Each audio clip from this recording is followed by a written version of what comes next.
Hi everyone, Adam Gore with Clemson Extension here.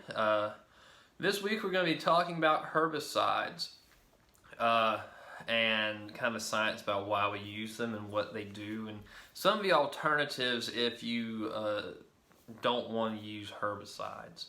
So the reason we use herbicides is because they can either remove all plants or selectively remove some of the plants in our yard.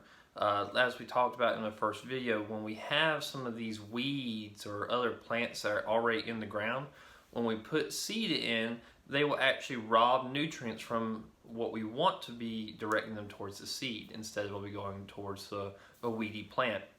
So we remove them using herbicides, and some of these can be non-specific or just broad spectrum herbicides, things like glyphosate, or we can get a little bit more specific with some of the more industry standard herbicides.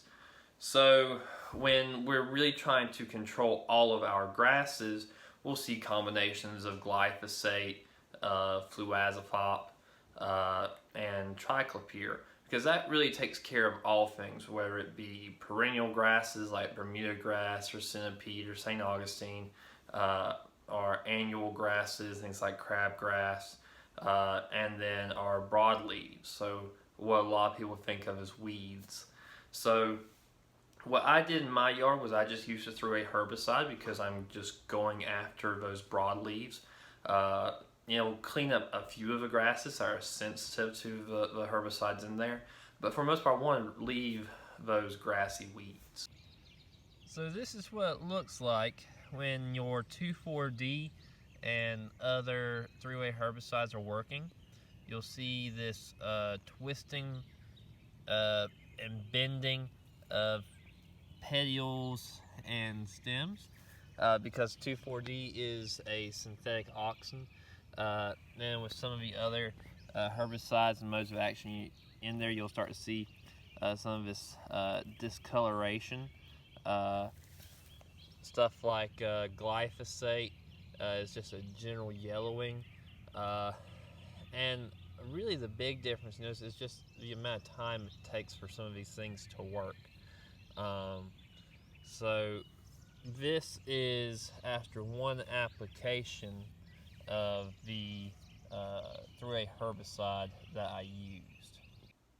Now people may ask, why do we use herbicides? And the reason for that is we want to get good control throughout the plant. Some of the popular home remedy herbicides, things like mixing salt and vinegar and baking soda and spraying out, give us what looks like good control, but what's actually happening is they're just really burning the plant tissue. But unless you are controlling the roots, specifically for some of the grasses that people want to get rid of, if you're not controlling the root, that plant's going to come back. So then you're going to be reapplying and reapplying, and especially if you're adding salt and vinegar to these mixtures, you can be messing up your soil pH and adding sodium into the soil, which is not good for drainage or for general plant nutrition. So we use some of these herbicides because the plant will take them up and they're considered systemic, which means they move the herbicide from either from the roots up or from the leaves down. So that's the benefit of using some of these systemic, non-selective herbicides. We start to see some more susceptible weeds already dying out, which is why you see a little bit more spaciousness here. Different weeds have different susceptibilities and how quickly they will be controlled by the herbicide. There you can see some more of the 2,4-D damage, and eventually it's going to start really getting spaced out and just leaving some of the grasses left. We've got some Bermuda grass starting to pop up, and I'm tickled about that because Bermuda grass is what I intend to put out. So that's why I use through a herbicide. So because the herbicides take a while to go into effect, or really to do their work, we have a chance to sit back and watch and monitor. We sometimes do have to make a second application depending on weeds, what sort of herbicides we're using. But if you do not like the idea of using herbicides, you can skip this step.